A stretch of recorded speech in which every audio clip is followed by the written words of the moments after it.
So this autumn and winter is a good time to be clearing out your bird box.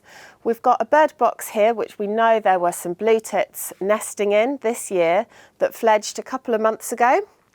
The first thing to do is to open it up, and on most bird boxes that just requires a screwdriver, and often there's 2 screws underneath them or at the back, or on this one it's the front, and it's usually very easy just to undo these 2 screws. So I'll do this now.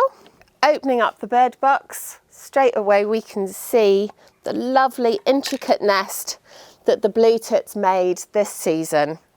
It's a really good idea to wear gloves because they can have mites on them that could also give you a bite if they're still in there.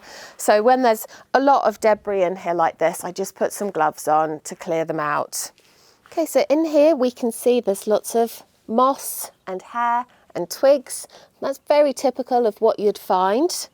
It's always quite nice if they do come away in one piece so that you can see how they've been formed, and you can, especially if there's children that you're doing this with, you can look through them, see what bits of material they've found and how they've made their nests, because they can be really intricate and really interesting.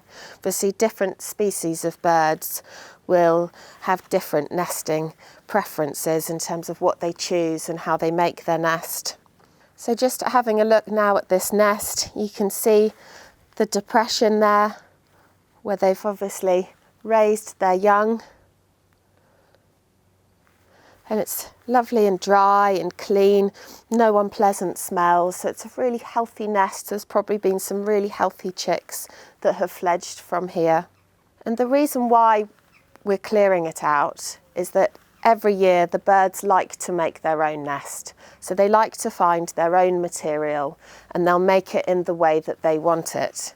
So the best thing we can do is, once we know that the birds have definitely fledged and there's no more chance of nesting, is to just provide a really clean environment for them.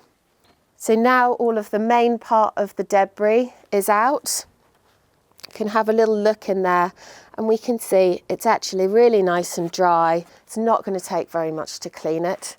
So I'm just going to get a little soft brush. It's part of the Wildlife World brush cleaning kit, and just brush out the little bit of debris that's in there. If you did find more mould or more muck, and if perhaps the birds hadn't been nesting in there but there was a wasp nest in there you can find, for example, or lots of spiders or bugs, then you may want to be using soapy washing up liquid that's diluted and some really hot water. So that's all brushed away, all clean, dry and ready for us to put the front back onto the box. And the good thing about doing this in the autumn is that the box is then clean and ready to be used for shelter over winter. If you decide to do it later, then it also means that there's no chance of any debris building up, ready for it to be used for breeding in the spring.